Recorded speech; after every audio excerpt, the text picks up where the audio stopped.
Les chambres, c'est un endroit qui nous appartient et normalement, c'est un endroit où on se sent bien.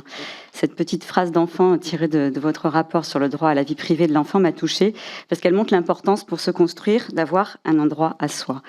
Or, malheureusement, selon l'UNICEF France et la Fédération des acteurs de la solidarité, fin août 2022, plus de 42 000 enfants vivaient dans des hébergements d'urgence, des abris de fortune ou dans la rue. Et votre rapport estime ce chiffre à au moins 50 000 enfants en février dernier, avec en plus près de 300 000 enfants vivant dans un logement surpeuplé.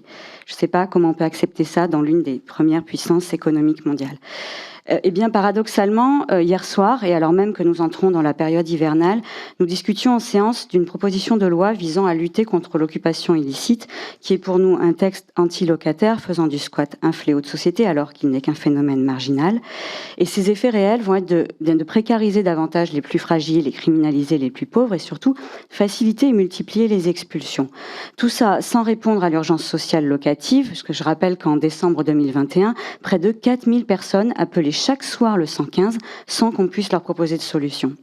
Donc vous avez rendu, Madame la Défenseure des droits, un avis très clair sur cette proposition, soulignant que, je cite, « le renforcement de la pénalisation de l'occupation illicite ou l'assouplissement des procédures d'expulsion en raison de loyers impayés ne sont ni nécessaires ni proportionnés.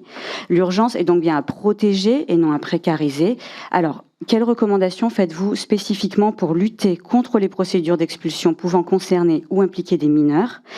Et par ailleurs, puisqu'on sait que les services d'hébergement d'urgence sont saturés et que bien souvent, en cas d'expulsion, aucune solution de relogement n'est proposée, même si les représentants légaux des enfants sont des prioritaires d'ALLO, quel impact peut-on craindre donc, de cette proposition de loi sur l'égal accès au logement des enfants et donc sur leur épanouissement? Je vous remercie. Je trouve que dans le chiffre que donne régulièrement la Fondation Abbé Pierre de 4 millions de personnes mal logées en France, il y a une énorme partie d'enfants dans tout ça. Donc en fait, en dehors des chiffres de sans domicile, dans des logements surpeuplés de 300 000, il y a aussi tous ceux qui ne sont pas logés dans des conditions décentes. Dans ce rapport, on fait un certain nombre de préconisations qu'on avait répétées aussi l'an dernier, que je pense qu'on pourra le répéter chaque année. C'est que la construction massive de logements sociaux et très sociaux qui soient abordables aux familles, c'est juste indispensable pour le respect des droits de l'enfant. Ça en fait partie et c'est quand même à peu près la seule solution. Un mot sur la loi sur les squats. La question qui se pose, en fait, c'est vraiment la confrontation de deux droits. Le droit des propriétaires et le droit à la vie privée. Sauf que dans l'un des deux, il y a quand même un droit qui est un droit fondamental. Et le droit à la vie privée est quelque chose d'absolument fondamental. Et donc, il y en a un qui doit prendre le dessus. Et c'est vraiment ce qu'on a voulu dire dans cet avis.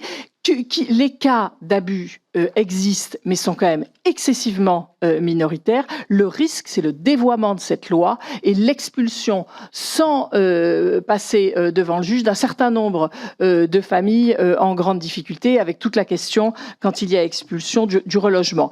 Vous dire un mot, c'est que le dimanche, le 20 novembre, à l'occasion de la Journée internationale des droits de l'enfant, on est allé avec Éric Delemare dans un centre d'accueil de jour de familles dans le centre de Paris.